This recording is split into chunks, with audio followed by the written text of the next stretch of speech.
Hola, bienvenidos a un nuevo programa de Libroteca. Nos volvemos a encontrar para hablar de libros, eso que tanto nos gusta. Hoy nuestro escritor invitado es Guillermo Sacomano, Premio Nacional de Literatura y uno de los autores con más trayectoria de la Argentina. Además, en la sección Cine versus Literatura nos metemos con el curioso caso de Benjamin Button. Conocemos cómo trabaja la ilustradora Joanna Wilhelm y tenemos como siempre nuestras secciones dedicadas a los booktubers y a los chicos lectores. Ahora nos metemos en la biblioteca de un periodista especializado en casos policiales y obsesionado con los libros sobre crímenes. Veamos cuáles son los libros de cabecera de Mauro Zeta.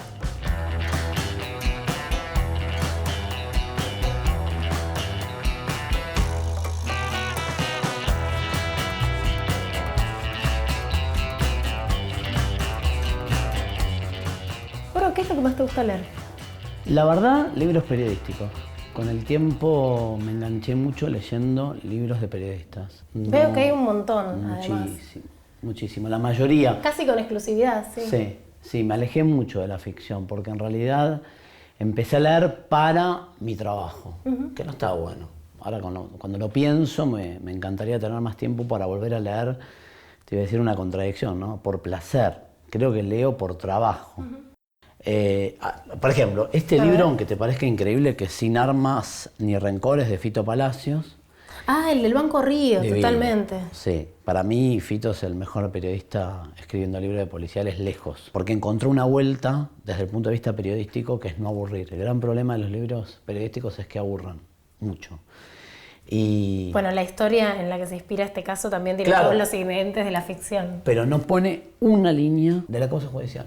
¿Mira? Y hizo lo mismo con Barreda, con Conchita. Supo contar una historia sin contar el caso judicial, lo cual es brillante. Digo, mucha gente dice, a ver, ¿por qué Barreda o cómo Barreda mató a su mujer, su suegra y sus hijas? Y él ni siquiera se mete en las fojas del expediente. Él directamente cuenta cómo es Barreda porque lo conoció en la intimidad. Fue a cenar 12 veces a su casa y me parece brillante. Yo intenté hacer lo mismo copiándolo, lo admito, con Carlos Carrascosa por el asesinato de María Marta y Carrascosa no quiso. Me hubiese encantado escribir una historia detrás de una historia, no meterme de lleno en el expediente. Este libro, aunque te parezca increíble, mira, te voy a decir un secreto. Estoy parado en las últimas 11 páginas del libro hace 6 meses. ¿Te negás a terminarlo? Sí. Es como un apego... medio mambo, no sé. Creo que ya lo dijo todo, entonces digo, no me va a cambiar el final. Por ahí es una bomba. Pero está buenísimo. ¿Solés hacer esto con los libros? ¿Que te resistís a las últimas páginas? Sí, no los termino, es un demente soy, no los termino. Es como una patología una particular. Patología, una enfermedad para ir al psicólogo.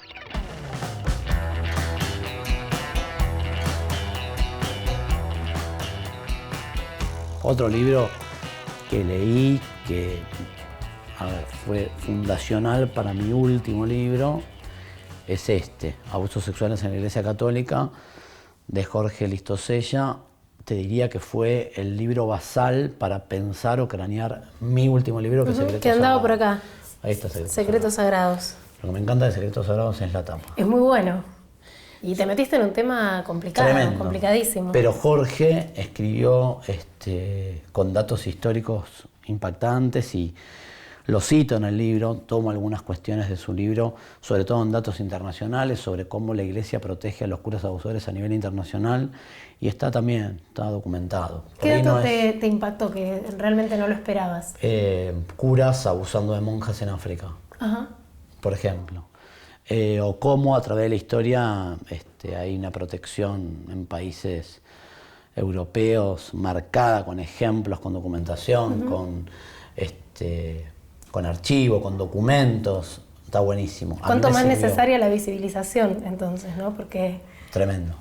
Y en materia de condena, estos tipos abusadores, ¿cómo les va en la justicia? Ahí digo una frase en el libro que es: un cura que rompe el celibato lo lapidan, un cura que abusa a un nene lo protege. Como una gran contradicción. Claro. Y acá está documentado. Yo me metí en 3 causas: Graci, Mercau, que es un cura de Talar de Pacheco que abusó de 5 pibes, y Napoleón Sasso, que abusó de 5 pibas. Y en el caso de Sasso está claramente probado con un expediente judicial que cómo lo protegen y hacen una caravana para sacarlo del país, para llevarlo a Paraguay, clandestinos o superiores de la iglesia, con un grupo de padres de un colegio privado, donde este cura da misa. La impunidad organizada es como... Sí.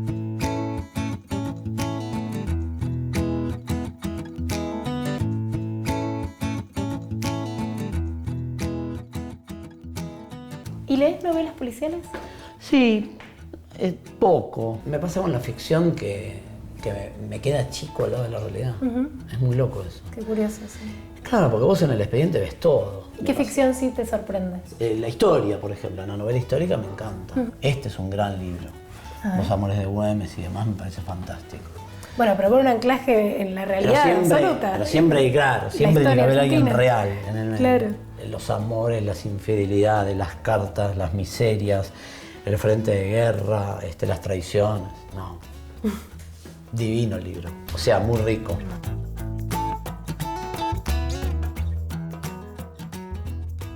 ¿Qué más? ¿Ves que está todo vinculado? Mira, otro. El cuadro que le da la plata. Sí, es tremenda tu agenda de lectura. A mí me parece un poco agobiante hasta, te diré. Demasiada realidad. Y demasiada realidad de lo más siniestro, lo más tremendo. Es que ¿no? necesito para formarme, ¿no? O para ver qué me olvidé. Cuando uno es muy perfeccionista de su laburo dice, ¿qué carajo no puse? ¿Qué puse? ¿Qué mirada tiene otro? Bueno, tengo un par de ficciones. ¿Me vas a recomendar? Para recomendarte, sí. Me parece que hay que... A ver si puedo salir despegar. de ese universo, sí. Un ratito. Voy a empezar a leer de nuevo Desde el placer, que lo hice en alguna época. Y en mundos alternativos, porque eso tiene la ficción, ¿no? Sí. Que te saca. Lo que pasa es que si me meto en la ficción o en la novela de los casos policiales, estoy en la mía. No, pero sin policial de por medio. No puedo. Hay una insistencia. Yo voy por una calle y digo, acá mataron a tal hace 5 años, te lo juro. En cualquier momento duermo con un 38 al lado para ver qué se siente.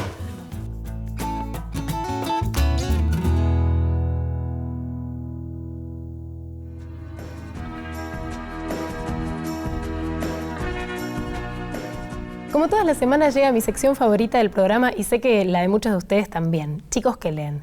Hoy conversamos con Nicole, una nena de 9 años que nos cuenta qué libros está leyendo.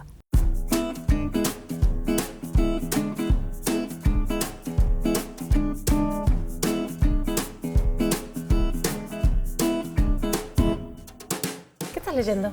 El último que leí fue este. A ver. Diario secreto, de una vampira. Es una nena que se hace vampira.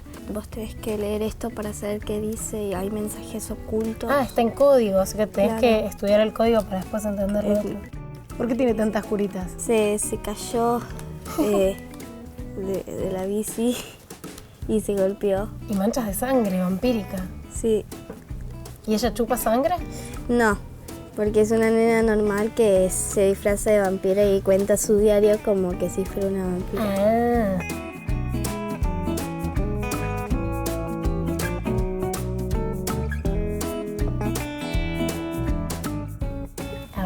Carlota y Miniatura. ¿Quién es Miniatura? ¿Es este gato? Sí, ese gato. ¿Y de qué trata?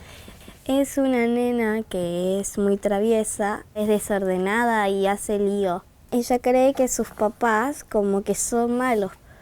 Entonces un día ella se escapa con Miniatura y termina ella en su ventana con una cara así porque volvió a la casa. ¿Y el gato?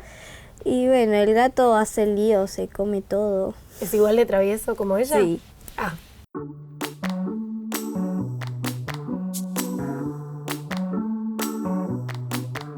¿Qué más trajiste? Traje este libro que se llama Cyrano. ¿Y de qué se trata Cyrano? De un señor que tiene la nariz grande y todos lo burlan. Y él estaba enamorado de su prima Roxana, pero la prima no está enamorada de él. Es una historia de amor no correspondido.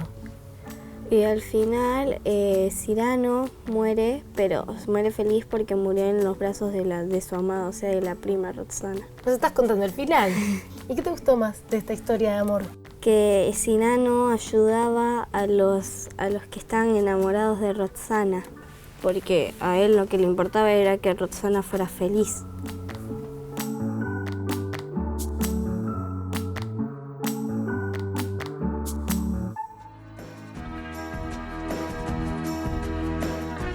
La verdadera literatura, el verdadero arte debe incomodar y cuestionar. Primero te tiene que cuestionar a vos que lo estás haciendo.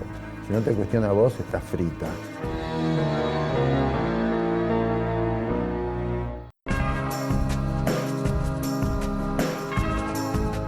Sara es una booktuber española que en su canal de YouTube Nube de Palabras tiene más de 40.000 suscriptores. Comenta, reseña y recomienda los últimos lanzamientos y nos manda un video exclusivo para Libroteca. Lo vemos.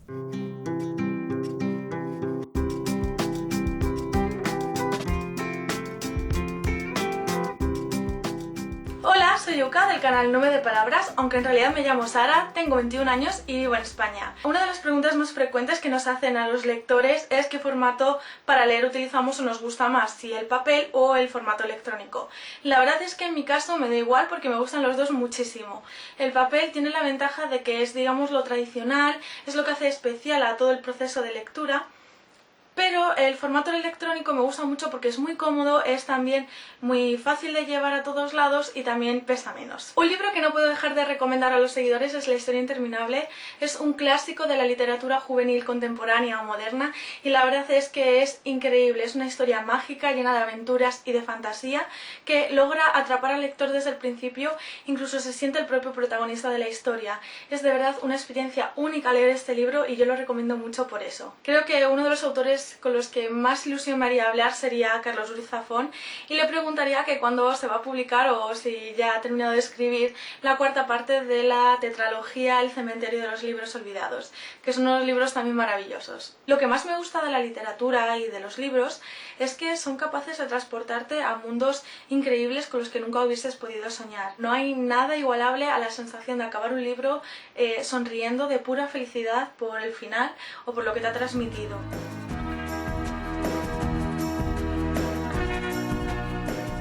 Nuestro escritor invitado de hoy es Guillermo Sacomano, Premio Nacional en Literatura y uno de los autores argentinos más reconocidos. Es autor de varias novelas, entre ellas Terrible accidente del alma y Cámara Gesell, que generó bastante revuelo por su visión crudísima de lo que puede pasar en un balneario fuera de temporada. Por si fuera poco, es formador de colegas. Por su taller literario han pasado muchos de los escritores más leídos del país. Con ustedes, Guillermo Sacomano.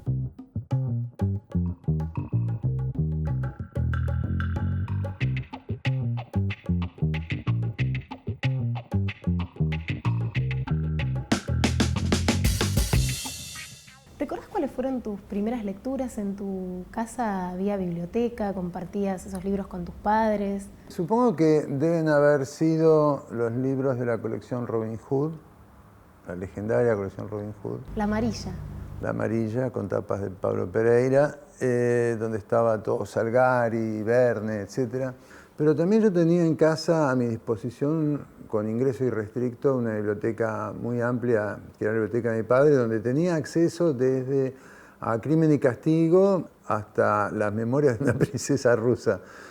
Podía leer Víctor Hugo sola y Roberto Arlt al mismo tiempo. ¿A qué edad tenías ingreso irrestricto a la biblioteca adulta? Siempre la tuve. ¿Siempre la tuviste? Siempre la tuve. Mi viejo era un socialista muy creyente en el desarrollo cultural, en la educación, etc. Entonces la biblioteca era como un lugar principal en casa. En el fondo de casa había un galpón con una biblioteca enorme. Mi viejo cobraba el sueldo y venía con un paquetón de libros. Llegaba a casa con un paquete que era de este tamaño y lo ponía sobre la mesa de la cocina y ahí había de todo, ¿no? Teníamos discusiones muy fuertes, una relación muy apasionada, donde había mucha rivalidad, encontronazos muy fuertes, especialmente cuando se aproximaban los 70, ¿no? A partir de la segunda década de los 60, cuando yo tuve 15 años, 16, y empecé a militar, empecé a intervenir en política. ¿Y en dónde militabas? En el trotskismo. Yo lo acusaba de menchevique y él me acusaba de bolche. Y después ni te cuento cuando vino el momento de la inserción de la clase media o del estudiantado en el peronismo. Ahí ya fue de ni hablarse, ¿no? Fue una batalla, era una batalla verbal permanente, un combate muy fuerte. ¿Y llegó a leerte tu papá como escritor? Llegó a leer una novela que escribí donde contaba nuestra relación terrible, agresiva por momentos, una relación muy violenta. Y llegó a la conclusión de que Situación de peligro, que era la primera novela donde hablé de él, era una historia de amor.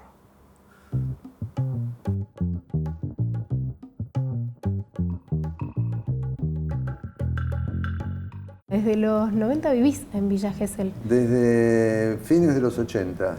Ahora 28 años, 28, casi 30 años que estoy en Gesell. ¿Y por qué decidiste abandonar la ciudad e instalarte ahí? Porque me cansé de la histeria porteña. Me cansé de Buenos Aires. Buenos Aires es como una histérica con taco aguja y con mucho rush, que vos pensás que, bueno, que te la vas a poder llevar a la catrera, y no te la vas a llevar nunca a la catrera, te va a estar siempre mostrando el bretel.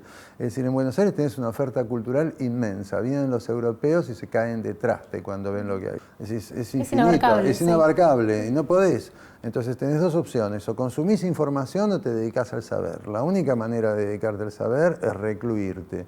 Me cansé también de determinadas sustancias, me cambié de vida absolutamente. Yo trabajaba en publicidad, trabajaba en historietas y tiré todo al diablo. En esta novela contás el lado B de lo que pasa en esta ciudad balnearia. Y es una historia con Que mucha es el violencia. lado B de lo que pasa en todas las ciudades de la costa atlántica, donde hay una tríada que no se puede cortar ni se puede disolver, que es la tríada entre el poder político, la policía bonaerense, el choreo y los dealers y los narcos. Y la pendejada que no tiene horizontes, entonces que no le queda otra que salir a chorear. Donde la lucha de clases es muy fuerte. Porque vos imagínate que son ciudades que están vacías durante 9 meses. El pobre pibe que vive en una tapera, que vive en una barraca, camina 10 cuadras y ve chalés, ve mansiones. Sí, ve 4x4. Y todo vacío. Y todo vacío. Uno fantasea y dice, bueno, este es el lugar ideal para criar un pibe. Sí, hasta determinada edad. Después rajá con el pibe de acá. Si vos me decís, ¿por qué estoy en Villa Gesell? Además es porque tengo el mar y está el bosque y hago una vida más sana. Porque también ves la realidad más de cerca que en Buenos Aires, donde tenés todo distanciado y diferido. Hay como un delay en Buenos Aires. En un pueblo chico, vos al corrupto lo tenés acá, con el chorro acá. Se acortan las distancias. Todo lo tenés mucho más, además mucho más en carne viva. ¿Crees que es importante que un escritor dé cuenta de los fenómenos sociales y políticos? Yo creo que toda obra es social y política, aunque lo niegue, aunque los autores lo puedan negar, aunque estén practicando una literatura frívola, de alguna manera esa literatura es política en la medida en que funciona a favor del sistema. Yo creo que la literatura, la verdadera literatura, el verdadero arte, debe incomodar y cuestionar. Primero te tiene que cuestionar a vos que lo estás haciendo. Si no te cuestiona a vos, estás frita, fuiste. Dedícate a otra cosa. La mayoría de la literatura que se publica hoy es literatura consoladora y conformista, excepto voces nuevas. Hay distintas voces, hay distintas corrientes en disputa, tal vez no planteadas explícitamente, ¿no? No esperes que la polémica venga de los diarios, que son como house organ de las editoriales, ¿no? Y todas las reseñas son, qué bueno, qué lindo que es Pepito, ¿viste? Salimos todos bonitos en las fotos, en las reseñas. Nunca, la crítica literaria no pasa por ahí. Tampoco pasó por punto de vista, que tampoco pasa por la academia. Creo que tendría que pasar por otro lugar, como en los 70 estaban Carbajo de Oro, La Rosa Blindada, donde todavía los intelectuales se agarraban a trompadas por una idea. Hoy lo que se pelean es una beca. Y me llevo muy bien con la escritura a mano, porque tiene algo que ver de conexión con la poesía, el silencio, el misterio de la palabra, tiene algo que ver con el orden sagrado, ¿no?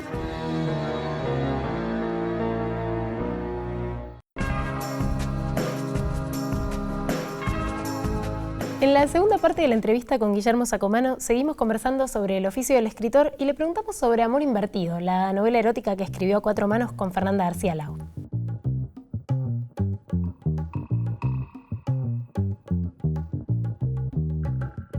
Vos fuiste, además, durante mucho tiempo guionista de historietas. Yo creo que con el guión de historietas encontré una salida para lo que era mi vocación como dibujante, ¿no?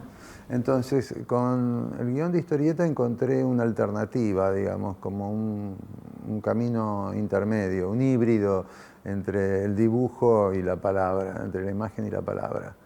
Todavía soy guionista de historietas y es un género que me encanta y al cual le debo, creo que, buena parte de mi literatura. Lo aprendí escribiendo historietas. Bueno, trabajaste con grosos de la historieta, ¿no? Trabajé en la época, Altuna, con Altuna, con Brescia, con Del Castillo, con Trillo fuimos muy amigos. hicimos revistas con Trillo, escribimos una historia de la historieta, escribimos novelas policiales a medias con seudónimo, fundamos una editorial, no nos fundimos.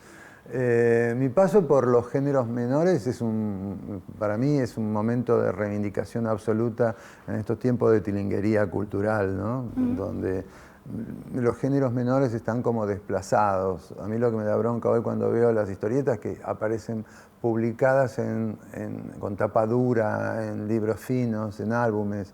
La historieta tal cual yo la entiendo es la historieta que está en el kiosco y que tiene que tener un acceso el chico, que es el papel rugoso, el color estridente. Extraño esa época del género. La historieta popular, no la novela gráfica. No la novela gráfica, cosa... que me parece una banalidad, me parece que es un producto elitista. Además, si lo pensamos, la historieta hoy está trabajando y pivoteando sobre el mercado del libro de arte. Queda bien ponerla sobre esa mesa de vidrio. En mi época se la escondía. ¿Por qué? Porque era justamente... daba como vergüenza, era como un género clandestino, ¿no? Era como... eras menos si leías historietas. Oestergel sostenía que escribir historietas era importante y tenía un valor porque tal vez el tipo que compraba una revista de historietas, su única conexión con la literatura, pasaba por ese género. ¿Y te dio mayor libertad el género de la historieta para escribir? Absolutamente, y especialmente en época de la dictadura, porque era un género menos vigilado que la literatura. Yo estaba por publicar mi primera novela, creo que en la editorial Siglo XXI, o era un libro de cuentos, no me acuerdo. Y dejo el libro un día, me llama el editor y me dice, bueno, la saco, me encantó. Y 3 días después me llaman y me dicen, venía a buscar el original. En aquella época se entregaba el original, quedaba el original, no, nada, cero internet, cero tecnología. Venía a buscarla porque caen las 3A. ¿Te tuviste que llevar el manuscrito? Sí, sí, lo fui a buscar y después, no sé, lo perdí en una de las múltiples mudanzas en Buenos Aires. ¿Y no tenías No tenía copia. de eso? No, no. ¿Se perdió? En esa época yo perdí como 3 o 4 novelas. Ah, qué vértigo. Tremendo. No, pero sin problema, ¿eh? ¿No sos muy apegado? No. Creo que lo mejor que uno puede pasar una vez que, cuando publicás un libro, es no verlo jamás. Y no tener libros tuyos en casa, tener la menor cantidad. Porque si tenés tus libros, si volvés atrás decís, antes me salía y ahora no me sale. ¿Cómo es que antes yo tocaba esta cuerda y ahora no puedo? O te puede pasar que la ves y decís, ¿cómo pude haber escrito semejante basofia?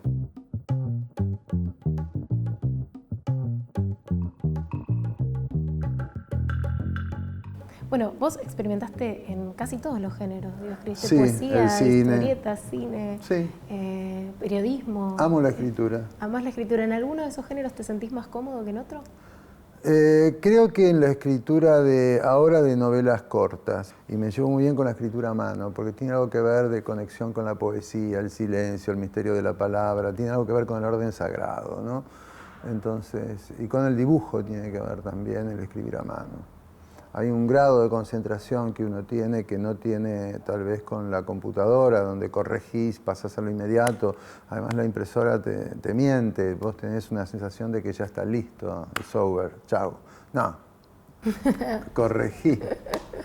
¿Viajás con el cuadernito?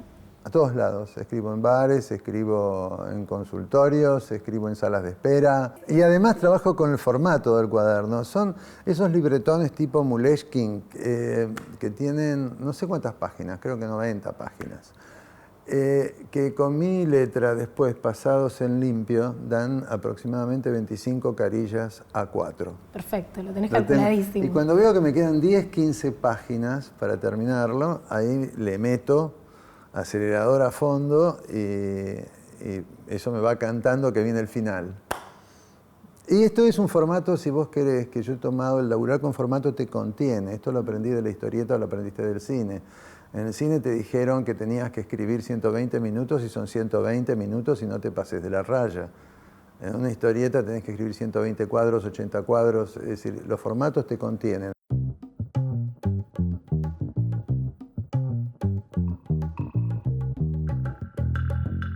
Tu última novela, que es en coautoría con Fernanda García Laves, Amor Teníamos que Invertido. llegar a esto, Teníamos ¿verdad? que llegar a esto. La novela erótica escrita a 4 manos. ¿Cómo surgió esta idea? Yo diría que no es una novela erótica, porque me parece que lo que se entiende hoy como literatura erótica, toda esta ¿cómo llamarla? Este cotillón para Frígidas, que son las sombras de Grey y todo lo que vino detrás. Muy mal escrita, eso es lo peor No, que le pero pasa, claro. lo terrible no es que son mal escritas, lo terrible es que ideológicamente son machistas, fascistas y disciplinarias y plantean una nueva moral sexual, una normativa, ¿no? de comportamiento erótico. Entonces desde ahí yo creo que hay que hacerles la crítica. Entonces nosotros lo que hicimos con Fernanda fue tomar modelos de lectura que teníamos sin darnos cuenta, ¿no? Y apropiarnos en un gesto, entre comillas, borgiano, de la literatura libertina que es la literatura del Alcoba, la literatura francesa. La del Marqués de Sade. Tomar el Marqués de Sade, tomar Bataille, del Marqués de Sade a Bataille, tomar Fanny Hill, tomar John Cleland y tomar, por ejemplo, Pietro Aretino, tomar Grushenka. Hay una vasta biblioteca libertina, en casa estaba en el estante de arriba, pero estaba. Y entonces, ¿por qué no pensar en escribir una novela con ese registro? Lo que empezó en juego, empezó con ella viajando y yo viajando y comunicándonos al poco tiempo de conocernos, ¿no? ¿Por eso es una novela epistolar? Por eso es una novela epistolar, porque cuando nos conocimos yo le dije, ¿qué nos vamos a escribir? ¿Mail cuchi cuchi? Extraño tus labios. Malísimo. Pésimo. Somos escritores, hagamos algo. ¿Y cómo fue la experiencia de escribir con tu pareja? Fantástico, porque yo sé que se presta una polisemia, ¿no? Pero es como ver cómo es la lengua del otro. Cómo es la lengua del otro y con qué cuerpo está escribiendo el otro. Pero hubo un momento en que cuando hicimos el proceso de composición final, digamos, la edición final, ahí nos tuvimos que poner espalda contra espalda con 2 computadoras. Fueron 3 meses donde creo que nosotros estábamos pálidos mientras todo el mundo estaba de vacaciones y nosotros encerrados escribiendo y pasándonos hojas y pasándonos prints y tachando. Y ella tachándome a mí, yo tachándole a ella, corrigiendo. Hubo una fusión de estilo a punto tal de que yo no te podría decir hoy quién escribió tal o cual frase, que creo que es lo más maravilloso que te puede pasar.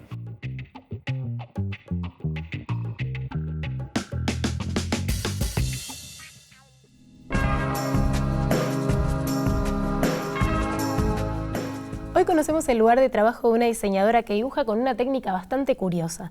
Lo suyo no es ni el pincel ni el lápiz, sino el cúter sobre papel. Johanna Wilhelm nos abre las puertas de su estudio y nos muestra cómo combina papeles y texturas.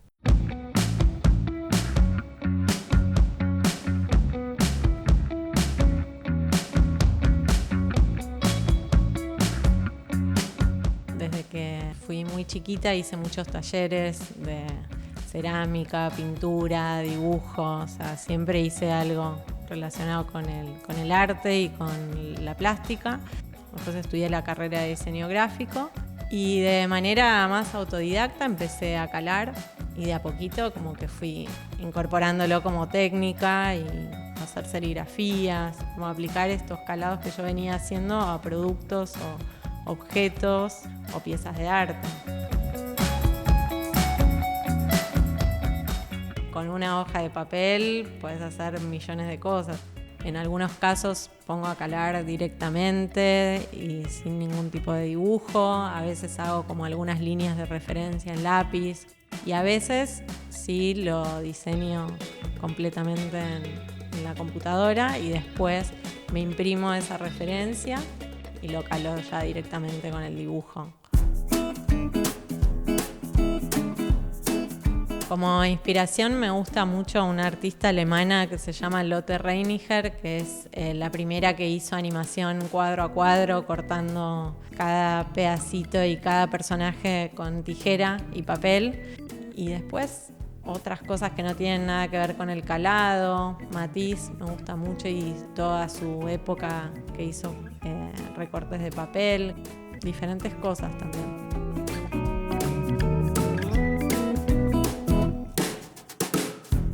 Las herramientas que uso en general son bisturís de corte, algunas gubias para hacer diferentes tramas en el papel, sacabocados de diferentes diámetros para hacer como puntitos o tramas de círculos.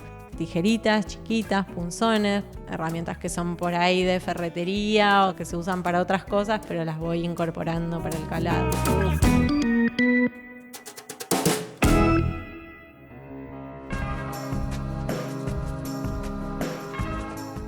Hoy traje para recomendarles una rareza. Se llama Toque de Queda y es el primero de los libros que llega a la Argentina de Jesse Ball, que es un escritor norteamericano que es de lo más original que leí en el último tiempo. La novela es una distopía que plantea una sociedad totalitaria, no se sabe muy bien en qué época, en la que hay explosiones por las calles, la policía va vestida de civil y las desapariciones de personas son moneda corriente. Como es un estado sin reglas claras, es el imperio de la autocensura. Por ejemplo, no existe un verdadero toque de queda al que hace alusión el título, sino un comunicado que dice que los ciudadanos buenos duermen de noche. Eso sí, malinterpretar cuándo empieza exactamente la noche te puede costar literalmente la vida.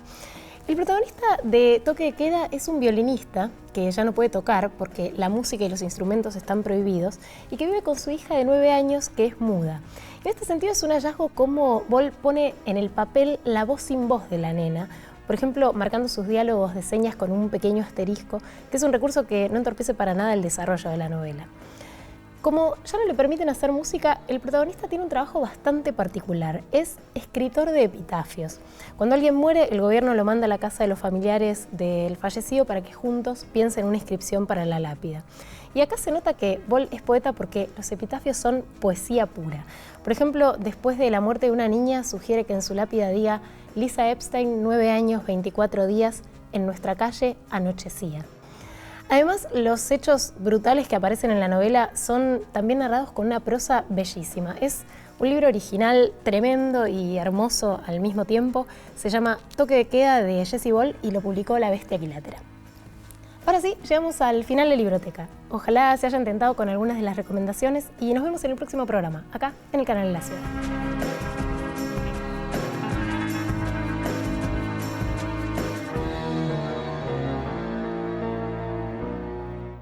Hola, soy Eugenia Sicabo, conductora de Libroteca. Les agradezco a todos los seguidores de Twitter que después de cada programa siguen hablando de libros en las redes sociales y los invito a que si se perdieron algún programa o quieren volver a verlos, se suscriban al canal de YouTube del Canal de la Ciudad.